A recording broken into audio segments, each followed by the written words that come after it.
Welcome back to part 7 of the Neon Genesis Book Club. Episode 7 was an absolute banger, so let's get into it. So we start out this episode with Shinji basically, doing his morning routine with Misato. And it's kind of funny because he's basically telling her she's a slob and, he doesn't get it. And whenever he goes to school, it's kind of funny because, we all, Misato's, she's a pretty woman. But Shinji doesn't see it because what he sees at home is, absolutely disgusting. And, we kind of get this funny scene of them like recording Misato and being like, we don't have to worry about Shinji because Shinji's not a threat. As if they almost had a chance, which is really funny. Moving on from kind of the silliness, we get a history lesson into what the second impact actually was. And it's pretty cool because, the rest of the world thinks that it was just some kind of disaster. However, we get told that the second impact was an angel that was founded in the Arctic. And for whatever reason, it exploded, causing, this red spot coming up in this picture right here, which it's kind of crazy because that one little spot seems to have caused so much damage to the rest of the world for them. And that one little scene, for those who haven't watched the anime, just remember that because we'll come back to that a little bit later on. It's not necessarily important, but you'll see what a real tragedy it is. So as we continue into the episode, 3 times we kind of get this scene of Shinji getting ready and starting his day, and then, they kind of go separate ways. But this time Misato basically tells him, don't wait, order food because I'm going to be late. And we see that Misato and Ritsuko, I'm sorry, I butcher her name every single time. But we basically get them at this event where this other company is absolutely trashing NERV and the Evas and basically saying that they can do better and that the Evas are completely ridiculous.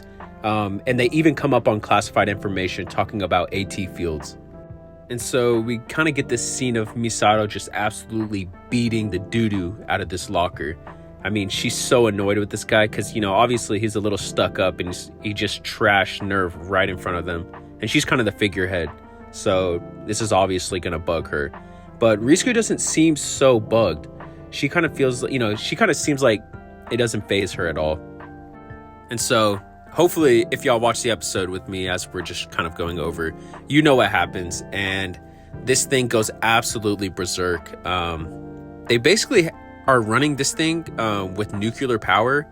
And so once it loses all control, it's basically just a walking meltdown, which if like Chernobyl or anything like that, I mean, that's disastrous.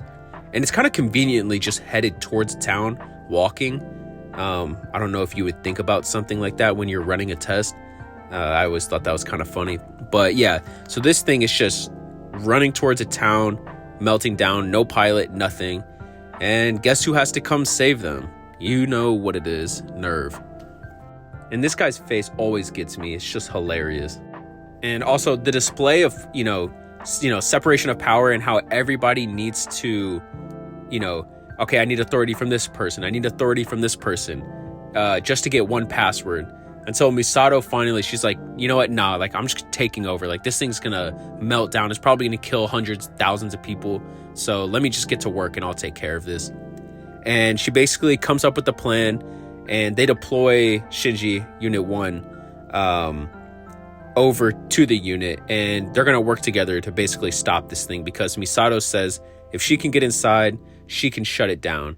And so that's basically what we're getting right now. And y'all saw what happened. So I'm not really going to go through a play-by-play. But I did want to kind of share my thoughts into how it basically got hijacked. And it had to have been NERV, I mean, this thing just went whack. And they just happened to go, deploy an Eva. Misato's over here and she's going to save the day. It's kind of interesting, but Misato doesn't know.